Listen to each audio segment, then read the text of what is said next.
Philadelphia Imana iratsinda.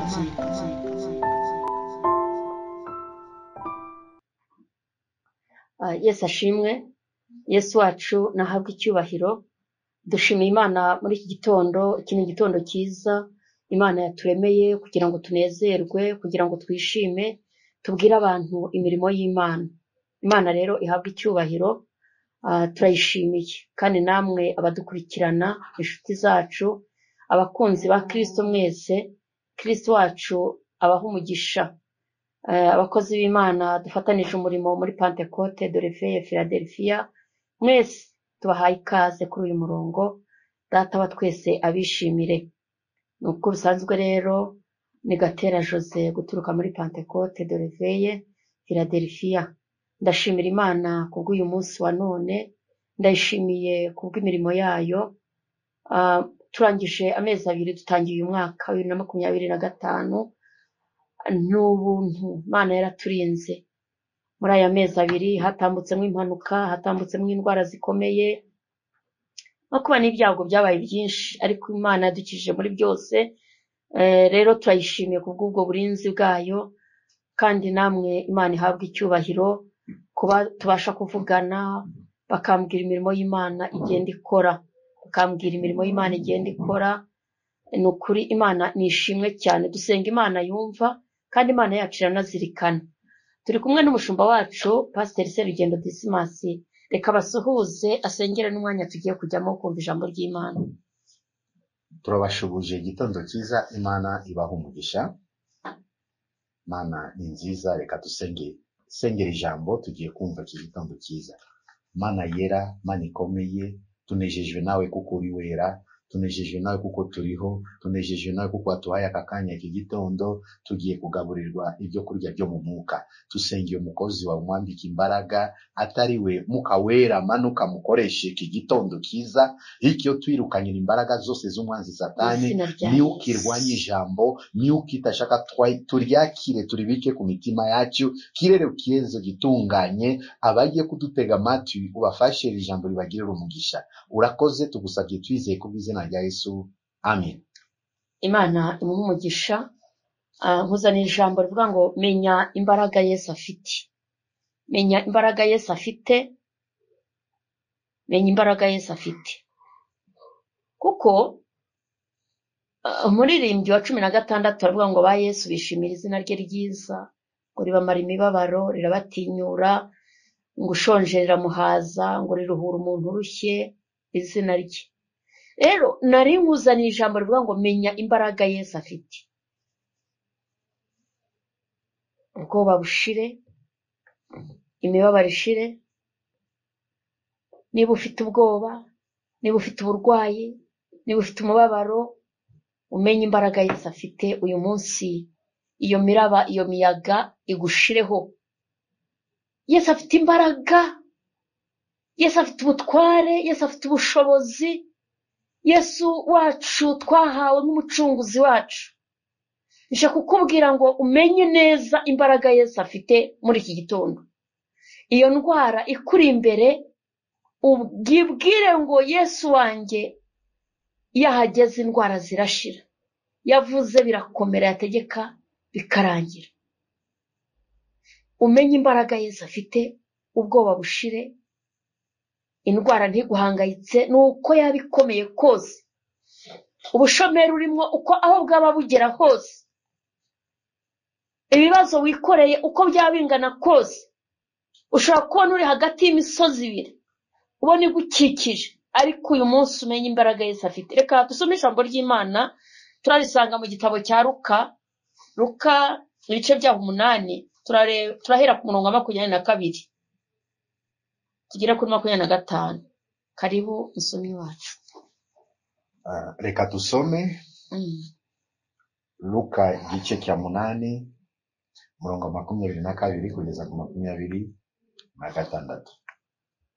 Yesu aturisha inyanja. Yesu aturisha inyanja. Nuko ku munsi umwe yikirana mu bwato n'abigishwa be. yikirana mu bwato n'abigishwa be. arababwira ati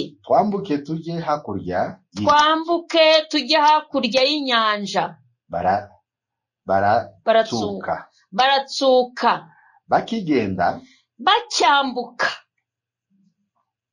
bakigenda niko birivuze. Yesu asinziramo gake. arasinzira mu nyanja. Bibiliya iravuze ngo bakigenda arasinzira mu nyanja.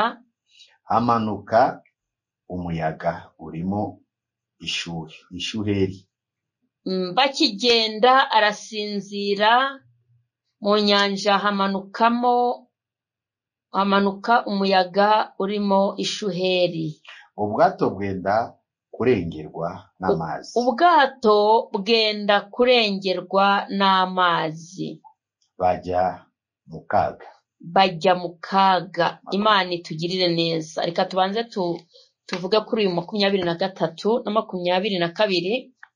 Yesu yambukanye n'abigishwa be ngo binjira mu bwato babugeremo. Yesu arasinzira, asa nk'ufashe agatotsi, ngo ya nyanja izana umuyaga, izana ishuheri, ngo ubwato biribirandura. Bibiliya yatubwiye ngo bajya mu kaga, bahura n'ikibazo, baramanjarirwa, bumva birabashobeye, baravuga ati turashize, turabigenza dute? Ntabwo mbizi, ariko jyewe icyo mpamya neza nuko hari inyanja yari kuri imbere. Icyo cyo ndumva cyari cyo, kuko ntabwo bajyaga batubwira ngo nta nduru ivugira ubusa. Iri jambo ni iryawe. Hari inyanja ikuri imbere, kandi iyo ureba urabona usa nkaho ugiye kurengerwa. Urabona ko harimo nk'ishuheri, urabona ko ubwato busa nk'ubwibirinduye, urabona Yesu asa nk'ugusinziranye. Kuko njya nkunda kubwira abantu, hari igihe Yesu akureka gato, ukajya mu ideni, ugasenga, ukiyiriza, ugahamagara, ukitanga, ukaba mu murimo w'Imana, ukarepeta, ukaririmba, ukavuga ubutumwa, ugasura abarwayi, ariko ikibazo ukabona ntabwo gihindura isura. Burya Yesu aba akuretse gatoya. Noneho ngo bakigera mu nyanja, Yesu yabaye nk'usinzira, arasinzira, niko Bibiliya yatubwiye, afatwa n'igitotsi. Buriya Yesu asinzira yumva. Ndashaka kubwira umuntu ubona yuko Yesu asa nk'uwamwihoreye, ubona usa nkaho yari gucecekanye, ariko ndakubwira ngo aracyahari, aracyakora. N'uyu munsi ni umukomanga, kuko abangaba ngo bagiye mu kaga, binjiye mu kibazo, bajya mu kaga, amazi aribirindura, ubwato burarengerwa. Bibiliya iravuga ngo bajya mu kaga, binjira mu kibazo. Erega nta gihe ibibazo bitabayeho. Nayo mpamvu umuririmbyi yavuze ngo Mana uko wafashaga ba sogokuruza, natwe niko uzadufasha mu myaka iri imbere.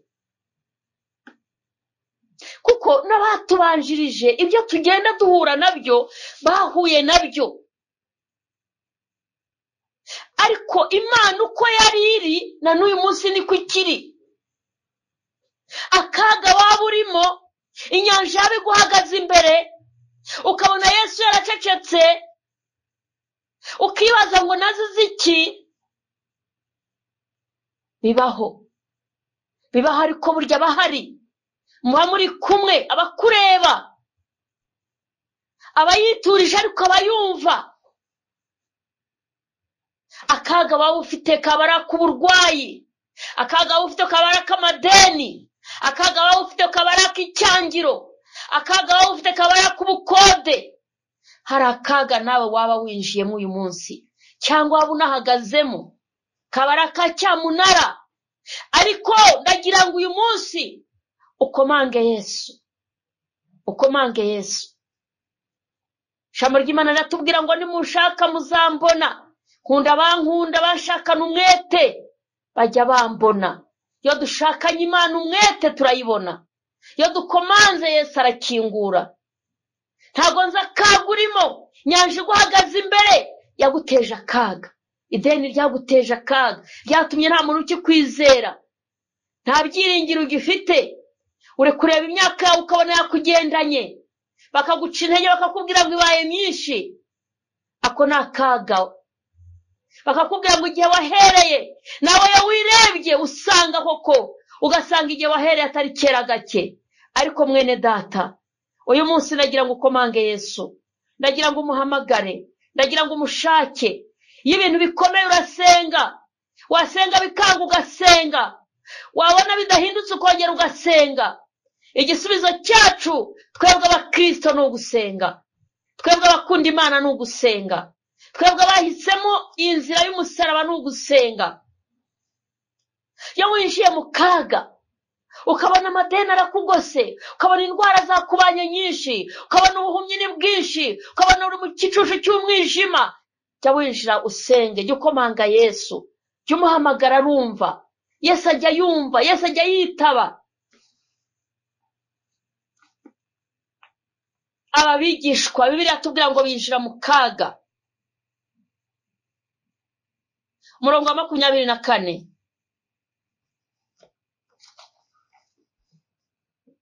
Umurongo wa 24 ijambo riravuga baraza baramukangura bati databuja turapfuye. Akangutse acyaha umuyaga n'amazi yihindurije birahosha haba ituze. Imana itugirire neza, Imana idufashe. Baraza baramukangura bati databuja turapfuye. Akangutse acyaha umuyaga. Imana igira ibintu icyaha ubwo burwayi. Imana igira ibintu icyaha iwawe mu rugo, Imana igira ibintu icyaha mu kazi kawe, Imana igira ibintu icyaha bikubangamiye. Narije kukubwira ngo Imana igira ibintu icyaha uyu munsi biguteje ishuheri. Ngo baraza baramukangura bati databuja turapfuye. Sinzi wowe ukomanga, ntabwo nzi uhamagara. Iyo wageze mu kaga ninde ubwira? Iyo ubona ibintu byakuyobeye ninde ujya kubwira? Ese iyo ubona ibintu bikomeye ninde ubwira? Ariko Bibiliya yatubwiye ngo akangutse acyaha umuyaga ngo urahosha. Hari ibintu bigomba guhosha uyu munsi hari ibintu bigomba guhosha iwawe, hari ibintu bigomba guhosha bimaze iminsi bigusakuriza, hari ibintu bigomba guhosha bimaze iminsi bikwitambitse imbere, bikubuza gukomeza business zawe, bikubuza gukomeza ibyo watangiye, bikubuza gukomeza amashuri, bikubuza gukomeza iterambere ryawe. Ibyo bintu Yesu abicyahe uyu munsi bihoshe mu izina rya Yesu Kristo. Ndumva ndi mu mavuta y'Imana, ndumva ndi mu butware, kuko Yesu yavuze ngo bahaye ubutware n'ubushobozi bwo gukandagira inzoka na sikoropiyo. Uyu munsi Imana igira ibintu ihosha ku buzima bwawe. Hagira umuyaga uceceka ngo Yesu araza arabicyaha acyaha umuyaga urahosha. Araza arawucyaha, arabwira ngo tuza wa muyaga we, tuza wa magambo we, tuza abarozi we, nimutuze. Yesu yavuze abarozi baraceceka, ntabwo bongera gukora. Yesu yavuze ibyari byishyize hejuru, indwara zikomeye zihita ziceceka. Yesu yabicyashye, akabicyaha, akabiga ngo nibituza, biratuza. Uyu munsi narije kubwira ngo Imana igira ibintu ituza. Hari umuraba nawe ufite iwawe mu rugo, ubwo burwayi bwakubera umuraba, ubwo bukene bwakubera umuraba, ku gahinda kenshi kakubera umuraba. Nta muntu ukikumva, ntawe uhamagara ngo akwitabe, n'uhamagara avuga ngo ndaza kuvugana nawe, ariko nawe waba umuraba. Wagurije nta kwishyura, uwo nawe wakubera umuraba. Ariko uyu munsi wa none narije kubwira ngo Yesu agira ibintu aturisha mu izina rya Yesu. Uyu mukobwa, uyu mubyeyi, uyu mugabo, uyu musore, Imana iturisha uyu muraba uguhagaze imbere. Reka twongere y'umurongo wa 25. Umurongo wa 25 ijambo riravuga, arababaza ati, kwizera kwanyu kuri he? arababaza ati, kwizera kwanyu kuri he? Nabo baratinya, barumirwa, baravuga bati, mbega uyu muntu ki? uyu ni muntu ki? Utegeka umuyaga n'amazi bikamwumvira. Mbega uyu ni muntu ki? Hari nakubwiye ngo menya imbaraga Yesu afite. Nabo arababwira ati, mbega kwizera kwanyu kuri hehe? Mwaba afite kwizera gukemwa. Acyaha umuyaga, acyaha umuraba, ngo biratuza. Baravuga bati, mbega uyu ni muntu ki? Umuyaga n'amazi byumvira, umuyaga n'amazi bikamwumvira. Uyu ni muntu ki? Ntacyo Yesu ntakitamwumvira. Yesu yavuze ntakitamwumvira. Yesu yavuze ntakitamwumvira. Yesu yavuze nta kintu kitamwumvira. Oya. Turasoma Yohana, turareba Yohana, ubutumwa bwiza uko bwanditswe na Yohana. Dusoreze muri icyo gice, ibice byaho 11. Turasoma duhereye ku murongo wa 11. Twumve umuyaga wumvira. Muntu ki? Uyu ni muntu ki? Wumvirwa n'umuyaga, akumvirwa n'amazi. Nabyo ntibimusuzugure. Nta muntu usuzugura Yesu, ntabwo amusuzugura ngo ubeho. Arategeka, kandi yategetse biraba, yavuze birakomera. Imana ishimwe. Reka dusome n'ubundi Yohana ibice 11, turahera ku murongo wa 25. Tusome umurongo wa 25, hanyuma turasimbuka dusome wa 43. Reka tusome 25. Yesu aramubwira ati, ninjye kuzuka n'ubugingo. Unyizera naho yaba yarapfuye azabaho. 26. Kandi umuntu wese ukiriho unyizera ntazapfa iteka ryose. Kandi umuntu ukiriho wese unyizera ntazapfa iteka ryose. Mbese wizeye ibyo? Yesu arababaza ati, mbese wizeye ibyo? Yavuganaga na Mariya na Marita gihe cya Lazaro. Yari yarapfuye, murabyibuka basoma Bibiliya, ngo amaze iminsi 4 mu gituro. Wese agiye, Marita aramubwira ati, rwose yuhaba mushuti wawe ntaba yarapfuye. yuza kubimenya ukaza mbere, ntabwo yaba yapfuye. Ariko Yesu aravuga ngo nijye kuzuka, unyizera naho yaba yarapfuye azabaho. Yesu azura Lazaro amukura mu gituro, amaze iminsi 4 anuka, umupfu w'iminsi 4 ahambiriye ibitambaro umubiri wose, ariko babirindura igitare. Uyu munsi Yesu agira ibintu abirindura, agira igitare agukuraho, agira ibyawe azura. Umenye imbaraga Yesu afite. Ndashaka kubasengera Imana, ndashaka ko tubasengera, ndashaka ko tubasengera. Hari umuyaga, hari umuraba, hari inyanja iguhagaze imbere, hari igitare kikubitseho, hari ikibuye cyakubujije gukomeza, hari ikibuye cyakubujije kubyuka. Wari waragerageje gushaka gukora, hanyuma biranga, ibintu biraza biragusikamira, icyo ukoze cyose ntigikunda. Ni ikibuye, ni igitare kikuriho. Ariko uyu munsi iyabirinduye igitare cyari kuri Lazaro iracyahari, iracyakora imirimo. Abarozi bakubujije gutera imbere, bakubujije kujya mbere, ariko Yesu uyu munsi agira ikibuye abirindura, agira igitara gukuraho, wakire guhura n'Imana bundi bushya. Uyu munsi Yesu akuzure, uyu munsi Yesu akugirire neza, uyu munsi Yesu akugarukeho.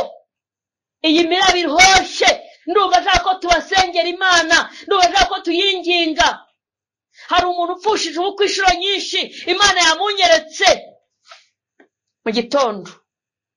Mwuka arambwira ngo iyo ni inyanja iguhagaze imbere, iyo ni inyanja Imana yakunyeretse. Upfushije ubukwe inshuro irenze imwe,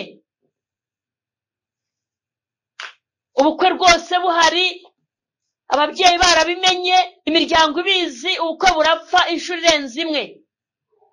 Iyo ni inyanja. Ndagira ngo uyu munsi tugusengera Imana, Kristo w'i Nazareti acyaha iyo nyanja, agukure muri ako kaga, agira igitara birindura. Business yawe yayoyotse, ntabwo umenya uburyo byagenze, ntabwo wigeze usesagura, ntabwo wigeze. Icyo ni igitare kikuriho, Imana ikibirindure, ibyaha bizuke. Yazuye Lazaro iracyahari. Ratota yasika. Ubuntu n'ubukerensi, ubuntu n'ubukerensi. Urwaje umwana umaze igihe umuvuza byaranze. Aba ni abantu Imana yampishuriye muri iki gitondo. Aba bantu Imana yampishuriye muri iki gitondo. Igihe niteguraga ngomba kuza, Imana yampishuriye aba bantu. Hari umuntu umaze iminsi arwaje umwana wigenza, waramuvuje, waje ni Kigali, umuzanye byaranze. Uwo ni umuraba, iyo ni inyanja ikuri imbere. Yesu Kristo w'i Nazareti yazuye Lazaro, agukiriza umwana, agukiriza umwana, agukiriza umwana, agukiriza umwana. Umwana wawe abe muzima, umwana wawe akire. Hari inyanja y'amagambo. Umeze nk'agati kari mu ishyamba gateretse mu butayu, urateraganwa, wagiye kubona igitero cy'amagambo kikwirohaho. Nyumva wa mubyeyi we, ni wowe Imana yakuntumyeho. Waraye unarira kubera amagambo utazi yo yaturutse y'amarabira. Rero Imana yambwiye ngo uwo ni umuraba. Imana yera Data wa twese, Kristo w'i Nazareti agucyahira iyo muraba uri muri iyo nyanja. Imana igukurireho uwo muraba w'amagambo. Turasengera abantu. Ndumva uyu munsi ari wo gusengera abantu bari bamaze iminsi bari mu kaga, akaga k'inzara, akaga k'amagambo, akaga k'ubushomeri.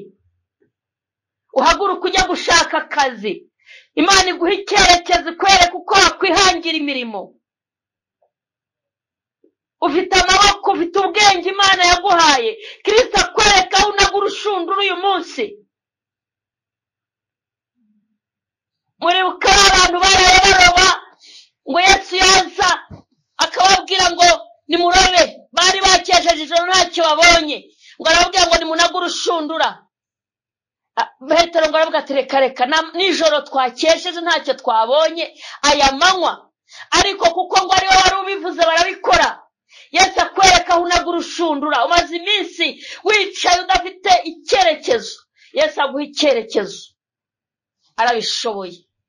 Narivuze ngo Yesu aguha icyerekezo. Uyu munsi tugiye kugusengera Imana Data wa twese aguha icyerekezo, aguha icyerekezo. Mugabo yaragutaye, yagutesheje urugo, yagutesheje urugo, abana barakunaniye, urabona utazabarera ngo bashobore wenyine, umugore arakunanije. Iyo ni imiraba, iyo ni imiraba igusanze mu bwato, igusanze mu nkuge. Iyo ni imiraba wa mubyeyi we, iyo ni imiraba wa mugabo we, uwo mwashakanye urabona bitari kuvamo. Iyo ni imiraba. Yesu ayicyahe, Yesu ayicecekeshe. Yesu w'i Nazareti, iyo ni imiraba, iyo ni imiraba. Imana yicyahe, Imana yiturishe. Ndumva uyu munsi hari ikintu kidasanzwe Imana iri bukore. Ndumva uyu munsi hari ikintu kidasanzwe Imana iri bukore ku buzima bwawe. Wari umaze gucogora, wari umaze kunanirwa, wumva gunaniwe, ariko uyu muraba Yesu arawucyaha, Yesu arawucyaha. Tugiye kumuhamagara, tugiye kumubyutsa, tugiye kumukomangira, tugiye kumukomangira, tugiye kumukomangira. Mana yakuntumyeho, Mana yakuntumyeho. Turabanza dusengera abantu bumvaga barabivuyemwo, kavuga ati ni hahandi igihe nahereye se kera gake ndananiwe. Bumvaga bananiwe. Mu yandi magambo, unyemerere uzamura ikiganza abantu bumvaga bananiwe, kuko abo Yesu aturishibiriza imiraba ni abantu bakiri kumwe nawe, ni abantu bari mu mukomangire, ariko bamurekuye ntabwo yabaturishiriza imiraba kuko ntababona. Ariko rero hari abantu bari bananiwe, babivuyemo, bacogoye, bavuga ngo igihe twahereye dushaka Yesu turabona ibibazo bitatuva imbere, turabona ari hahandi, turabona bidahinduka. Ariko mu izina rya Yesu uyu munsi Imana irabaha imbaraga nshya, imbaraga z'umwuka wera zirabamanukira. Mwongere mwuzuzwe umwuka wera, mwongere mugire ibihimbano by'umwuka, mwongere musubire mu murimo w'Imana, mwongere mwitange, mwongere musubire muri korari, mwongere musubire mu masengesho, mwongere musubire ku igaburo. Uyu munsi hari abantu Imana iri bwongere ikazura bundi bushya, nkuko yazuye Lazaro. Uyu munsi hari abantu izura, hari abantu iri bukure mu byaha, hari abantu iri bukure mu busambanyi, hari abantu iri bukure mu ngeso mbi, hari abantu iri bukure mu ngeso mbi. Mwuka wera yabanyeretse ni benshi, ndetse ntiwigirire nabi.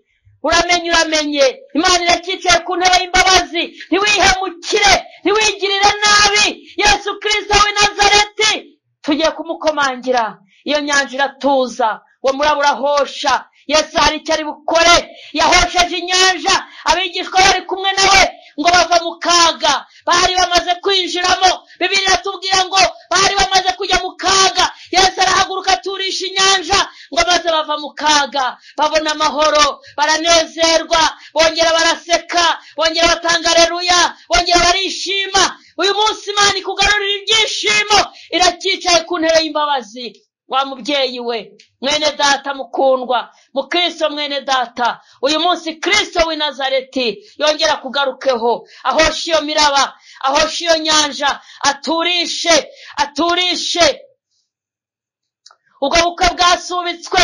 Yesu aturisha, abuzure, abugarure. Twabonye ko yazuye Lazaro, yazuye n'umwana wa Yayiro. Hari benshi yagiye akiza, hari benshi yagiye ahumura. Yesu aguhumure. Impano zawe zaratakaye, zarasinziriye, ugenda umeze nk'impumyi, ariko Yesu azure, abirindura igitare, za mpano zigaruke. Mwuka wera yongera kugarukeho, wongera uhure n'Imana bundi bushya. ndumva ibitonyanga by'umwuka wera. Uyu munsi hari ikintu gishimanira ukore ku buzima bwawe. Ntiwigirire nabi, ntiwusinzire. Komangira Yesu, urazamura ibiganza byawe byombi. Cyangwa se niba uri mu mwanya utari mwiza, uri mu mwanya uri muri tagisi, wizere mu mutima, uturisha umutima wawe. Niba uri mu modoka ugenda, ucecekera imbere y'Imana. Imana irashaka kukugira neza. Aho wicaye hose umutima wawe werekeze kuri Yesu. Arabireba, arabimenya. Nibuka wa mugore ngo wari umaze imyaka 12 ngo aragenda arabyigana ngo asingira kuri Yesu, akora ku mwenda we, ngo akora ku ncundura z'umwenda we. Ngo Yesu yumva hari imbaraga imuvuyemo, ngo aragenda aravuga ngo hari umuntu nkozeho, aravuga ngo hari umuntu nkozeho. Ngo abigishwa baravuga bati mwigisha, aravuga ngo ya rwose abantu ni benshi, abantu n'uruvunganzoka, ntago wamenye ugukozeho. Aravuga ngo hari umuntu wankozeho, nabyumvise. Buriya rero uyu munsi ukoze kuri Yesu, kamugarurira umutima wawe, Yesu yakwiyereka, Yesu yabana nawe. Nukuri ndumva hari ikimana iri bugukoreho uyu munsi. Tugiye kubanza gusengera abantu bari baracitse intege, abantu bari barabivuyemo, abantu bari barabirekuye, abantu batari bakibyikoza. Yesu yongera bagarukeho, abantu babiretse burundu, abantu babijyamwo bari bagenda ruguru nono, bagenda bakuseta ibirenge, bakoreraga Imana baseta ibirenge. Abo nibo tugiye kubanza gusengera, kandi niturangiza n'abandi nabo turabasengera. Bamwe bataramumenya ariko bakiyumvira radio, bakavuga ngo dukunda kumva ijambo ry'Imana, ariko jye sindakizwa, yewe hari igihe nikorera ibi nibi. Umwakire nk'umwami n'umukiza. Uyu munsi Yesu yahabana agakiza, aratanga ubugingo kandi bwinshi. Yesu arabagirira neza. Tugiye gusaba umushumba wacu asengera abantu bashaka gukizwa, kwakira Kristo nk'umwami n'umukiza. Asengera abantu bari barakijijwe nyamara bari bararekuye, batari bakibirimo, bari bameze nk'abaringa, bajyaga mu rusengero ariko mu by'ukuri batakira abakristo. N'igaburo bararitinya, bakagenda rimwe na rimwe mu materaniro, ubundi bakabirekura. Wikwigirira nabi. Yesu aracyakuraho igitare, Yesu aracyacyaha umuraba, Yesu aracyaturisha inyanja, Yesu aracyakora imirimo. Uyu munsi imbabazi ze zamanutse, zirashaka gukiza indwara zikomeye, zirashaka gutanga abana, zirashaka kuzukura ibyasubitswe. Imbabazi za Yesu Kristo zamanutse muri iki gitondo. Ntiwigirire nabi, werekeze umutima wawe kuri uyu murongo wa radio, tugusengera Imana, hanyuma uhanga Imana amaso iri gukora imirimo. Reka dusaba umushumba dusengere, asengera aba bantu bose. Imana irabagirira neza mu izina rya Yesu, amen. Turagushimiye Mana nguru, urera kandi urakiranuka.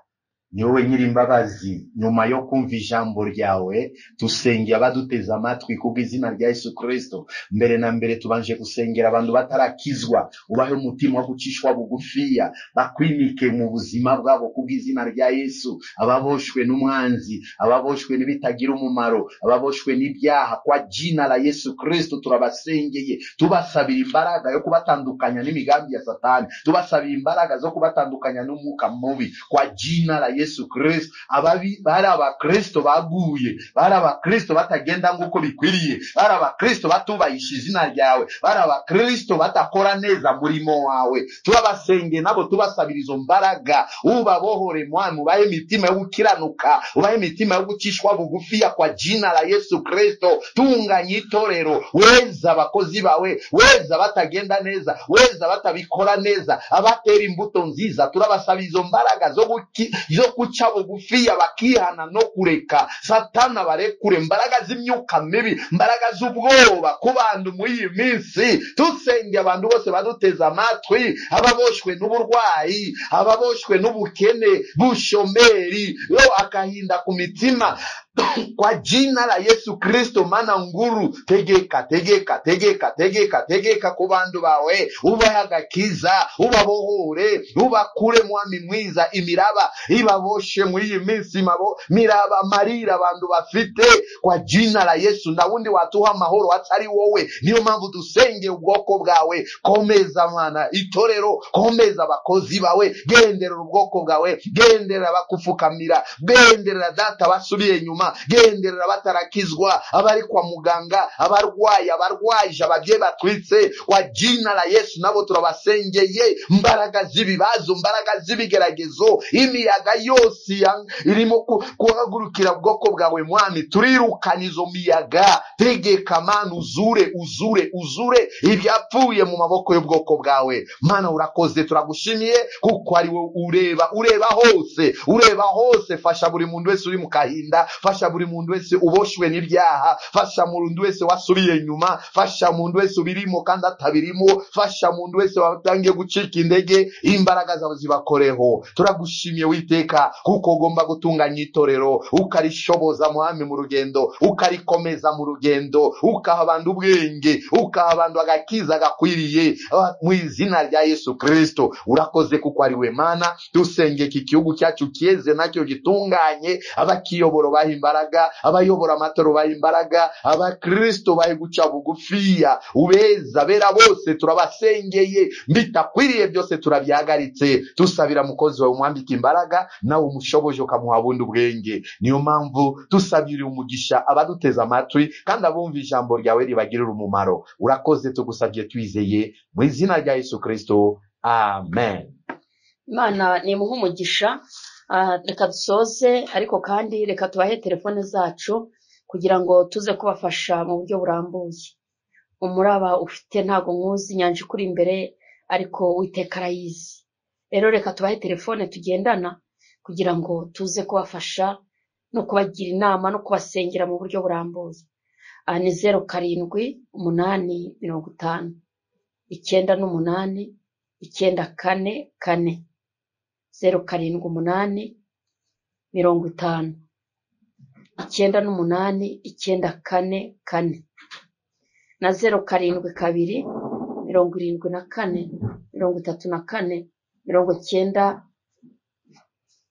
34 91.